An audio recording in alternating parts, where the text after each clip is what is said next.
هذا القرآن يوحدنا لطريق الخير يوجهنا الله تعالى أنزله ورسول الله معلمنا. الحمد لله رب العالمين، والصلاة والسلام على نبينا وحبيبنا وقدوتنا وإمامنا محمد وعلى آله وصحبه أجمعين. يقول الله سبحانه وتعالى في كلامه المجيد: أعوذ بالله السميع العليم من الشيطان الرجيم، بسم الله الرحمن الرحيم. لمسجد أسس على التقوى من أول يوم أحق فيه رجال يحبون أن يتطهروا والله يحب المطهرين.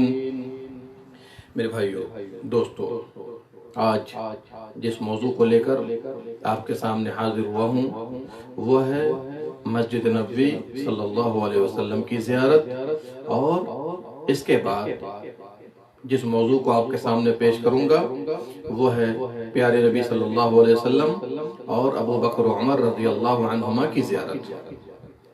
دیکھیے، مسجد نبوی صلی اللہ علیہ وسلم کی زیارت کبھی بھی بندہ کر لے، حج سے پہلے ہو، حج کے بعد ہو، کبھی مستقل سفر میں ہو، کوئی حرج کی بات نہیں ہے. ایک مستقل اور محبوب عبادت. حج کے ارکان و واجبات اور مستحبات سے کوئی تعلق نہیں ہے. حج سے پہلے حاجی چلا جائے، حج کے بعد چلا جائے، کبھی بھی چلا جائے. اگر موقع میسر نہیں ہے تو نہ بھی جائے، کوئی حرج کی بات نہیں، حج پر اثر نہیں پڑتا.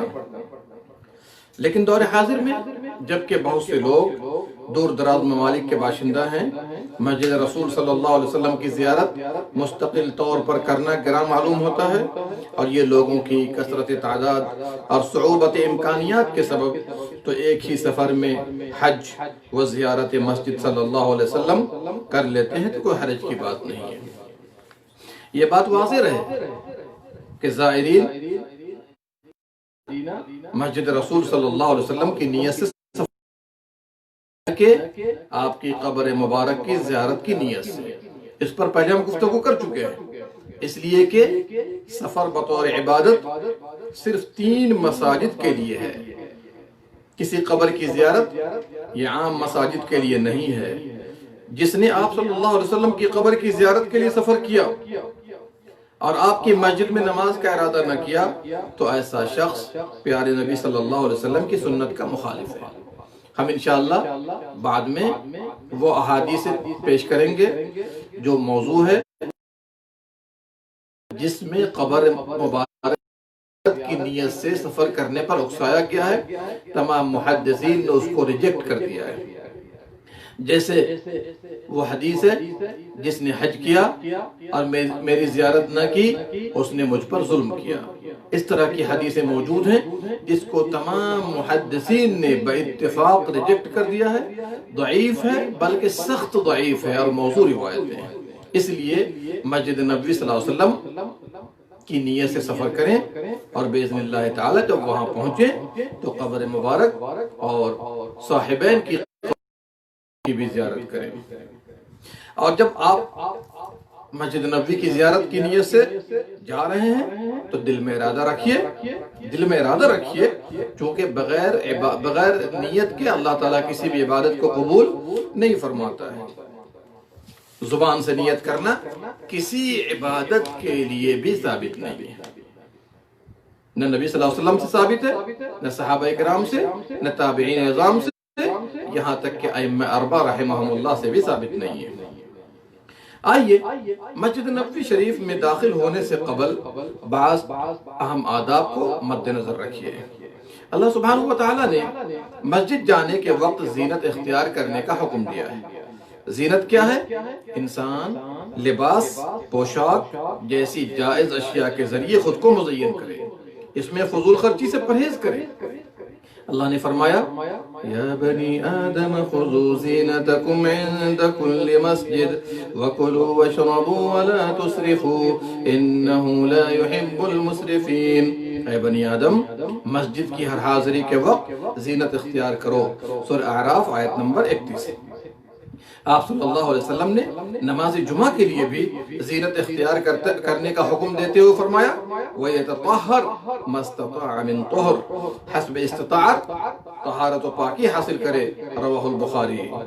آپ صلی اللہ علیہ وسلم کا فرمان پاکی حاصل کرے، طہارت حاصل کرے میں اشارہ ہے کہ بندہ طہارت و صفائی میں احتیاط سے کام لے، مونچھیں پست کر لے، ناخن چھوٹے کر لے، زیر ناف بال زیادہ بڑے نہ ہوں، کپڑے صاف ستھرے ہوں، سر کے بال پراگندہ نہ ہوں، اسی طرح داڑھی کا بھی یاد رکھیے داڑھی موڑنا فرض، داڑھی موڑنا حرام ہے اور داڑھی رکھنا فرض ہے، سنت نہیں ہے۔ بعض لوگ سنت کہہ کر ٹال دیتے ہیں اور کاٹتے رہتے ہیں، تو آدمی اس کا اہتمام کرے، یہ تفصیل سے موضوع پیش کرنے کا وقت نہیں ہے۔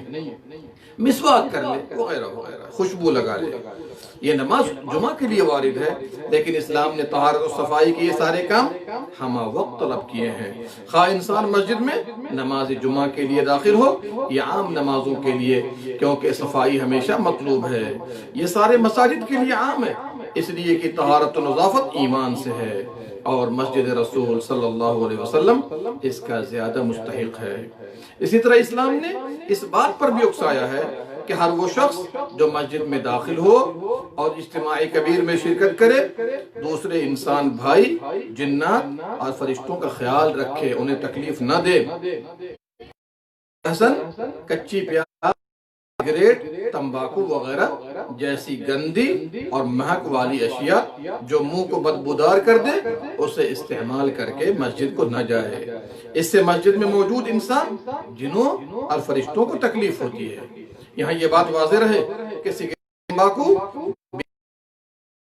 کھینی، گٹکا، یہ سب دلائل کی روشنی میں حرام ہے، جس کی تفصیل کا موقع بھی نہیں ہے۔ نبی صلی اللہ علیہ وسلم نے فرمایا من اکل بصلا او ثوما فلیعتزل مسجدنا ولیقعد فی بیتی، جو شخص پیاز لہسن کھا کر جائے، یعنی اس سے مراد کچا لہسن ہے اور کچی پیاز ہے، وہ ہماری مسجد سے الگ رہے اور اپنے گھر میں بیٹھا رہے، رواہ البخاری۔ مسلم شریف کی ایک روایت میں یوں وارد ہے جو پیاز، لہسن اور گندنا، جس کی بعض قسمیں پیاز اور بعض لہسن کے مشابہ ہے، کھائے، وہ ہماری مسجد کے قریب نہ آئے۔ تو میرے بھائیوں، اس کا اہتمام کرنا چاہیے، بہت کو حرج کی بات نہیں ہے۔ مسجد نبوی میں داخل ہونے کے آداب ہیں۔ جب آدمی داخل ہونے کا ارادہ کرے تو باوضو ہو کر دایاں قدم بڑھائے، جیسا کہ دیگر مساجد میں داخل ہوتے وقت سنت اور طریقہ رسول صلی اللہ علیہ وسلم ہے، اور وہی دعا کہے جو ساری مسجدوں میں داخل ہوتے وقت کہی جاتی ہے۔ کون سی دعا جو ہم ہر مسجد میں داخل ہونے سے پہلے پڑھتے ہیں یا داخل ہوتے ہوئے پڑھتے ہیں؟ بسم اللہ والصلاة والسلام علی رسول اللہ، اللہم اغفر لی ذنوبی وافتح لی ابواب رحمتک۔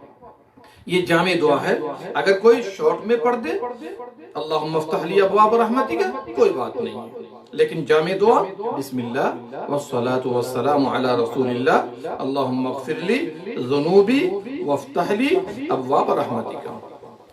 چلیے اس کے بعد ایک جملہ اور بھی پڑھ لیں گے تو بہتر ہے، اعوذ باللہ العظیم وبوجہہ الکریم وسلطانہ القدیم من الشیطان الرجیم۔ تو پورے دن شیطان سے اس کی حفاظت کی جائے گی۔ یہ روایت صحیح الجامع اور صحیح ابو داؤد کے اندر ہے۔ مسجد نبوی شریف میں داخل ہونے کی کوئی خاص دعا وارد نہیں ہے۔ جب آپ مسجد نبوی میں داخل ہو گئے اور اللہ تعالی ہم سب کو بار بار داخل ہونے کی توفیق دے، تو آسانی سے اگر ریاض الجنہ میں، جس کو جنت کا باغ کہا جاتا ہے، جہاں آج سفید قالین بچھی ہوئی ہے، اس میں جا کر داخل ہوتے ہی اگر کسی سنت کا وقت ہے، کسی کوئی اذان ہو چکی ہے، تو آپ سنت پڑھ لیں۔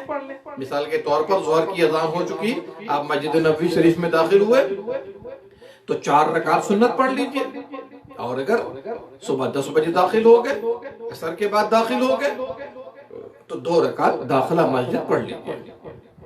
اور یہ بھی یاد رکھیے گا کہ مکروہ اوقات میں بھی داخلہ مسجد ہم پڑھیں گے، اس لیے کہ نبی صلی اللہ علیہ وسلم نے فرمایا اذا دخل احدکم لا یجلس حتی یصلی رکعتین، جب تم میں سے کوئی مسجد ہو تو نہ بیٹھے یہاں تک کہ 2 رکعت نماز پڑھ لے۔ یہ حدیث عام ہے، تمام وقتوں کو شامل ہے۔ اسی لیے علماء محققین نے کہا کہ سبب والی نمازیں مکروہ اوقات میں بھی ادا کی جائیں گی، عام نوافل ادا نہیں کیے جائیں گے۔ بات واضح ہو رہی ہے؟ اس لیے اگر کسی سنت کا وقت نہیں ہے تو داخلہ مسجد پڑھ لیجئے، اس کے بعد کچھ قرآن وغیرہ کی تلاوت کر لیجئے، دعا کر لیجئے، اس کے بعد ہم چلیں گے انشاءاللہ پیارے نبی صلی اللہ علیہ وسلم کی زیارت کرنے۔ یہاں پر ایک بات ذہن میں رکھیے گا، جب ہم نوافل سے، تلاوت قرآن سے اور دعا سے فارغ ہو گئے تو قبر رسول صلی اللہ علیہ وسلم کے پاس جائیں گے، چہرے سے اس کا استقبال کریں گے، عاجزی، ادب اور پست آواز میں نبی صلی اللہ علیہ وسلم پر سلام کہیں گے۔ یا سبحان اللہ، بہت سے لوگ ان آداب کو مد نظر نہیں رکھ پاتے ہیں، ملحوظ خاطر نہیں رکھ پاتے ہیں۔ قبر مبارک کے قریب یا اس سے باہر ہٹ کر کے زور زور سے دعائیں پڑھتے رہتے ہیں یا نعت پڑھتے رہتے ہیں۔ دعا پڑھنا یا نعت پڑھنا کوئی منع نہیں ہے، لیکن ادب بھی برقرار رکھنا ہے۔ ادب بھی برقرار، نبی صلی اللہ علیہ وسلم کا ادب دنیا میں ہے، جب آپ زندہ تھے اسی طریقے سے دنیا سے نکلنے کے بعد بھی آپ کا ادب کرنا ہے۔ آپ کی قبر مبارک کے پاس آواز کو بلند نہیں کرنا ہے۔ کس طرح پڑھیں گے؟ نبی صلی اللہ علیہ وسلم کی قبر مبارک کے سامنے جائیں گے، اس کے بعد الصلاۃ والسلام علیک یا رسول اللہ، ٹھیک ہے، السلام علیک یا رسول اللہ ورحمۃ اللہ وبرکاتہ۔ اس کے بعد کوئی جملہ مناسب طور پر آپ کی تعریف میں یاد ہو جو شرک کی آلودگیوں سے پاک ہو تو کوئی حرج کی بات نہیں۔ جیسے ہم کہہ سکتے ہیں السلام علیک یا نبی اللہ، السلام علیک یا حبیب اللہ، السلام علیک یا خیرت خلق اللہ، السلام علیک یا خلیل اللہ وامینہ علی وحیہ وخیرتہ من خلقہ، اشہد انک قد بلغت الرسالہ وادیت الامانہ ونصحت الامہ وجاہدت صلی اللہ علیہ وعلی آلہ صلی اللہ علیہ وعلی آلک وازواجک وذریاتک وسلم تسلیما کثیرا۔ یہ عام جملے ہیں آپ کی تعریف میں جو شرک کی آلودگیوں سے پاک ہیں، تو ہم کہہ سکتے ہیں۔ ترجمہ دیکھ لیجئے، اے اللہ کے نبی آپ پر سلام، اے اللہ کے حبیب آپ پر سلام، اے مخلوق میں سب سے بہتر آپ پر سلام، اے اللہ کے خلیل اور وحی پر امین آپ پر سلام۔ میں گواہی دیتا ہوں کہ آپ نے اللہ کا پیغام پہنچا دیا، امانت ادا کر دی، امت کی خیر خواہی کر دی اور اللہ کے دین کے لیے پوری کوشش کی۔ اللہ تعالیٰ آپ پر ازواج مطہرات اولاد پر رحمتیں اور سلامتی کے برکھا برسائے۔ یہ ہم نے جو عبارتیں لی ہیں یہ شیخ ابن عثیمین رحمہ اللہ کی کتاب مناسک الحج والعمرہ صفحہ نمبر 144، منہاج المسلم ابو بکر جابر جزائری کی رحمہ اللہ صفحہ نمبر 339 سے 340۔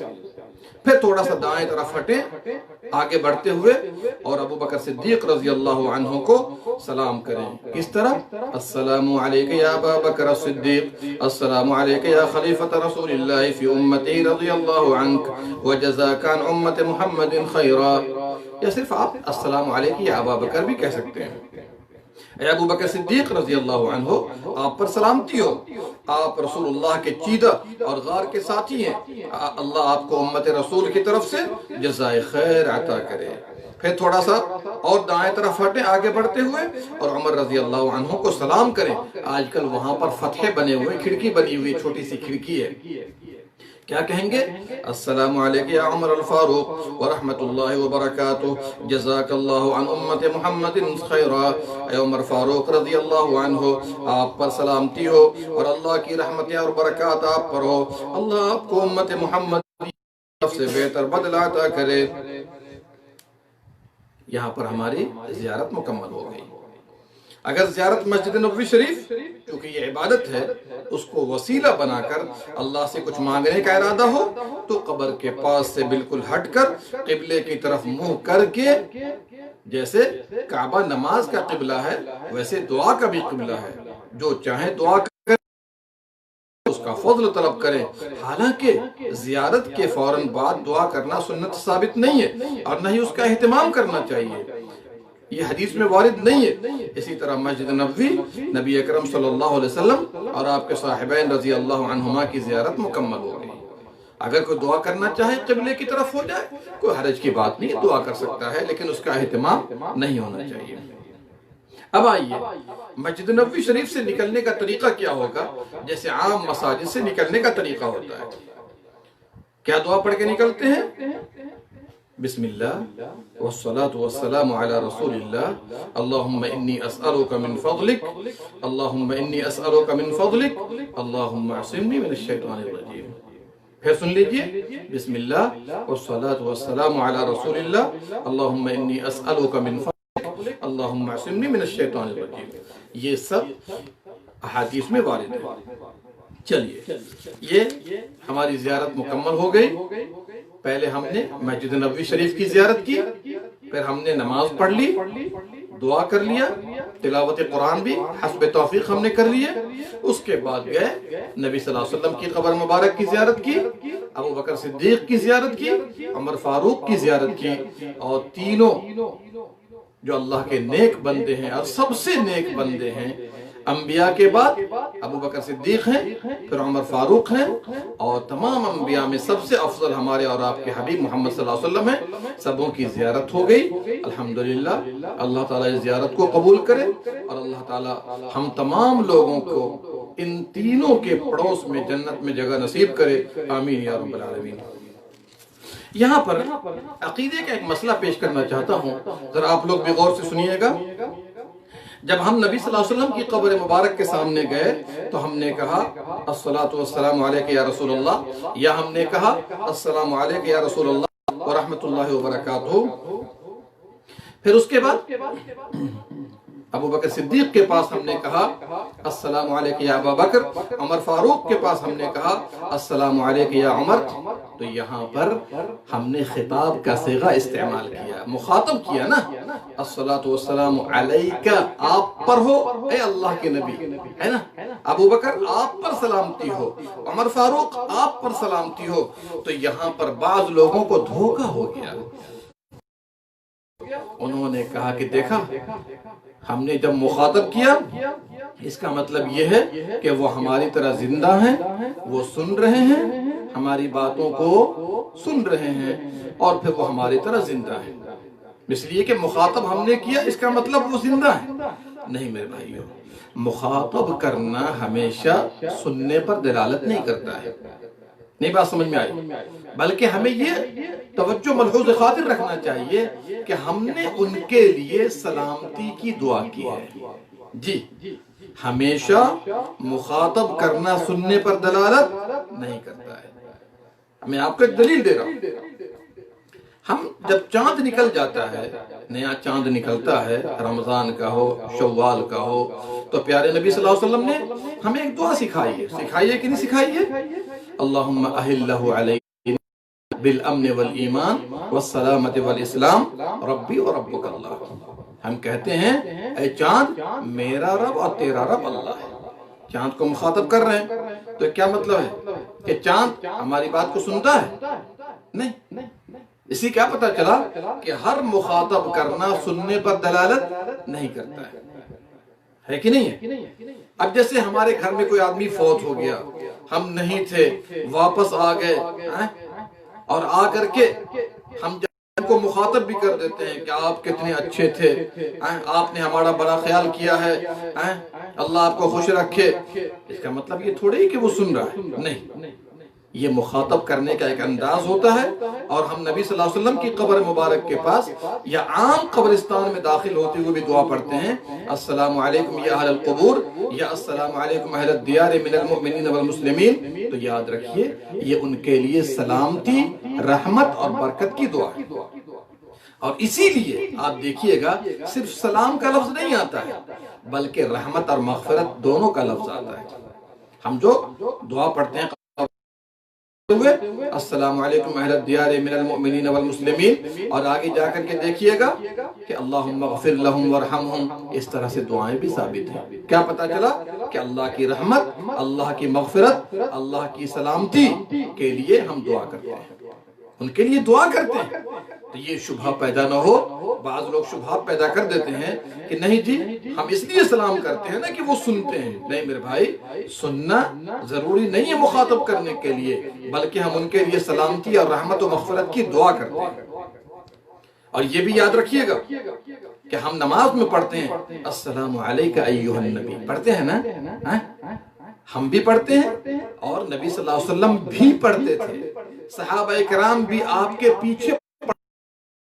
بھائیو، اگر ہر بار اگر آپ یہ کہیں گے کہ مخاطب کرنے کا مطلب کہ وہ سنتے ہیں، تو ظاہر سی بات ہے.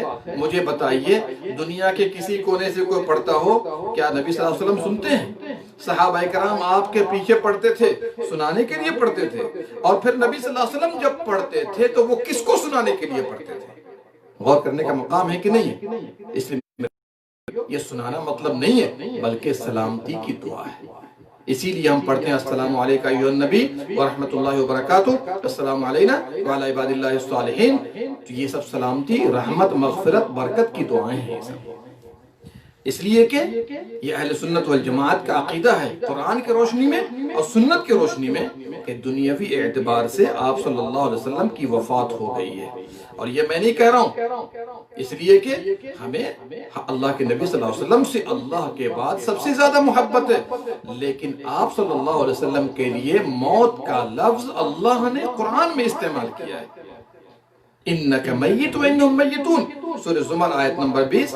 آپ پر بھی موت آنے والی ہے نبی صلی اللہ علیہ وسلم، اور تمام انسانوں پر، کفار مکہ سب پر موت آنے والی ہے.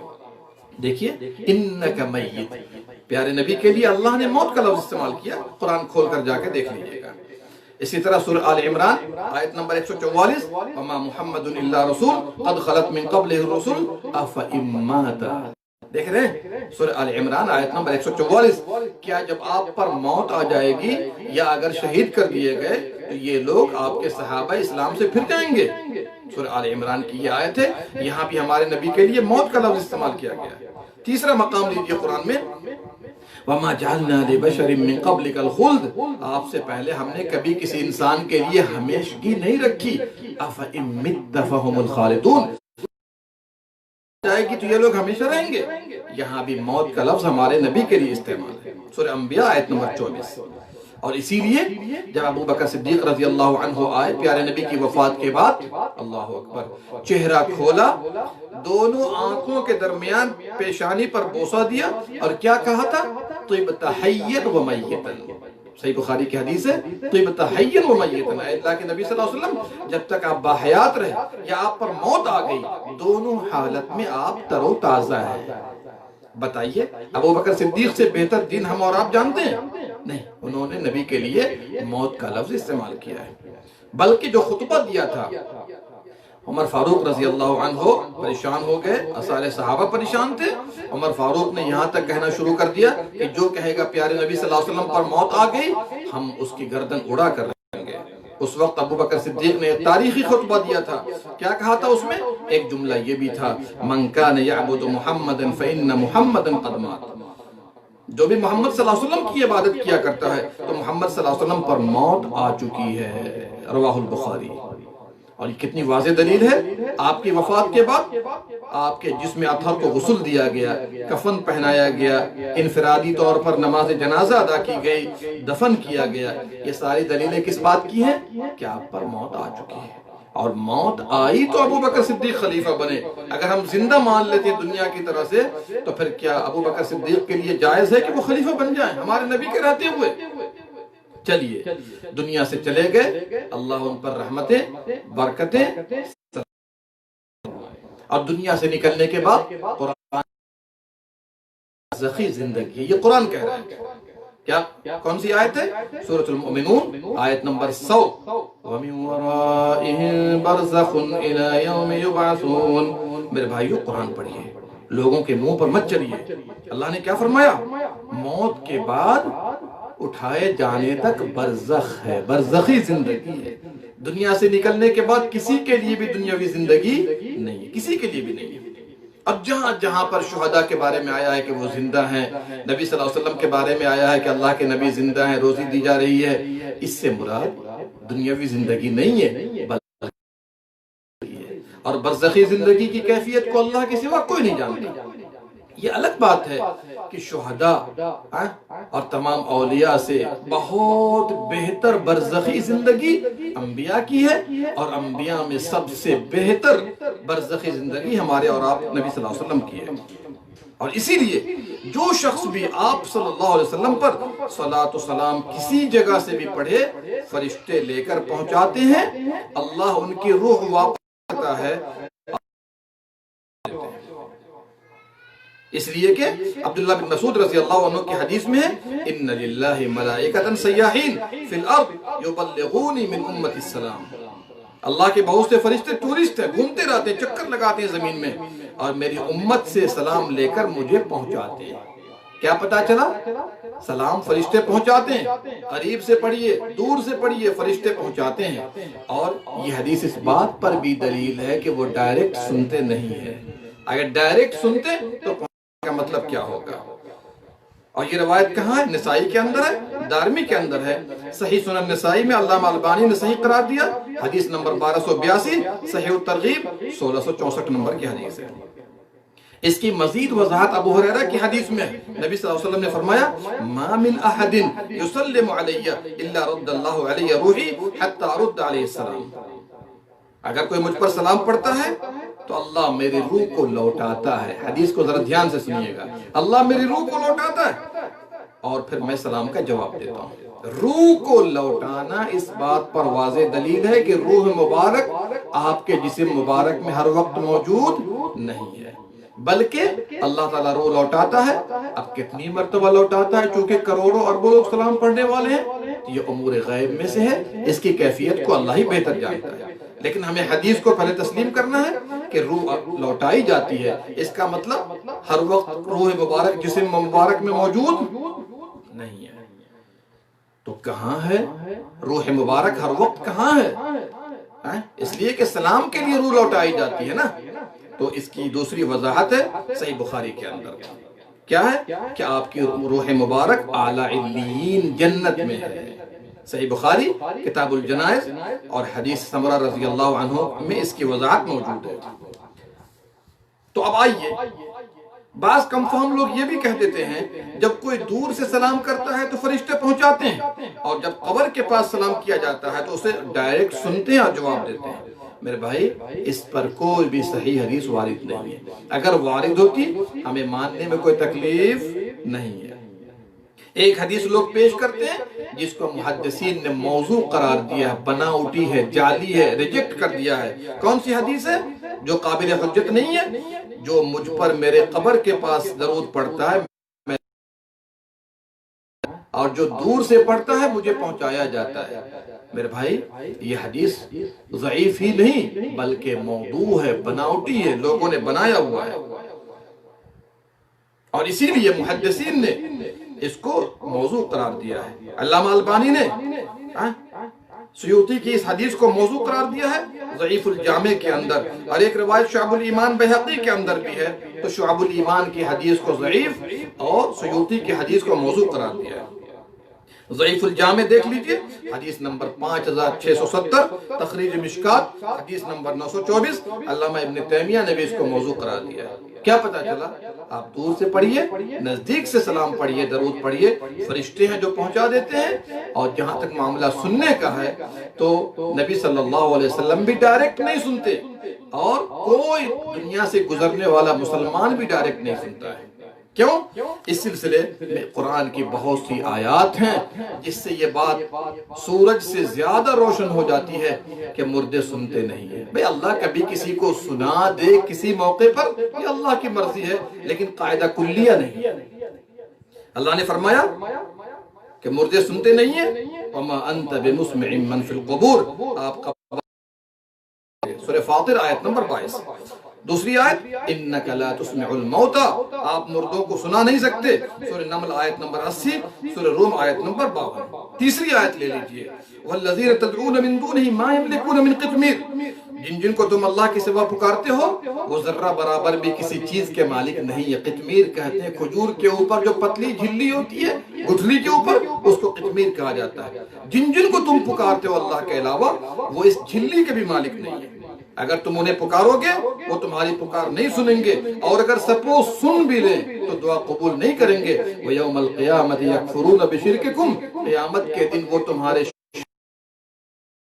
اس کا مطلب کیا ہوا؟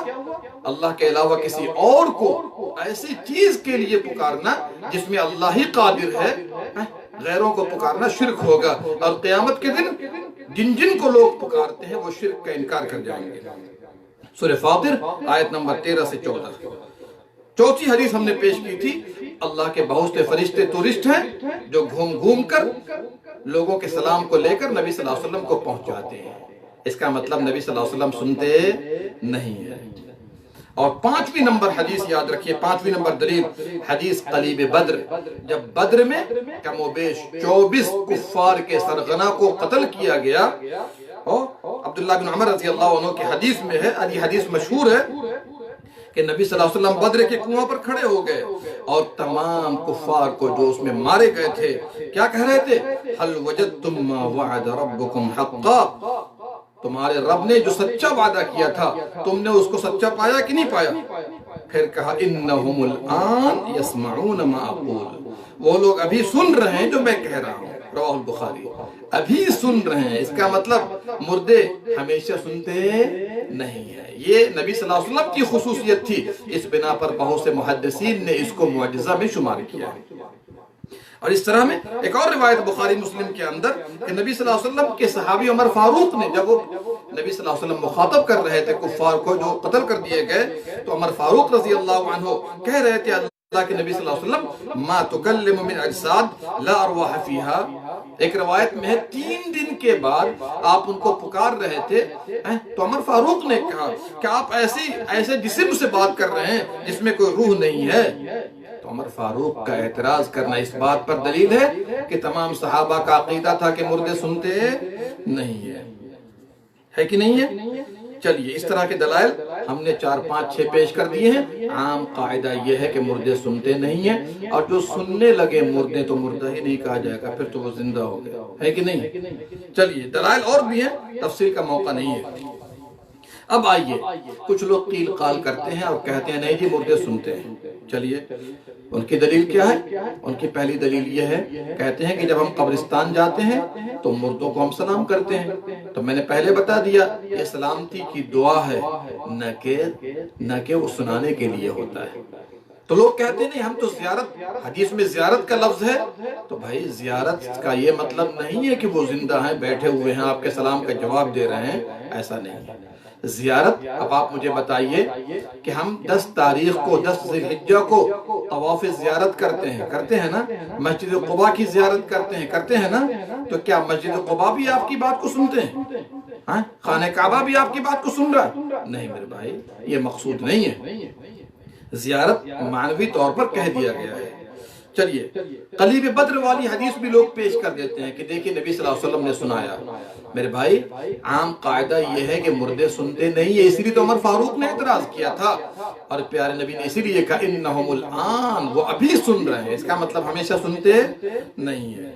پھر تیسری بات لوگ کر دیتے ہیں کہ جی جب مردے کو دفن کر کے لوگ واپس آتے ہیں تو وہ مردہ جو ہے جوتوں کے چاپ کو سنتا ہے۔ میرے بھائیو، فرشتوں نے آ کر، منکر نکیر نے آ کر ان کو اٹھا دیا، زندہ کر دیا ہے، تو سن رہے ہیں۔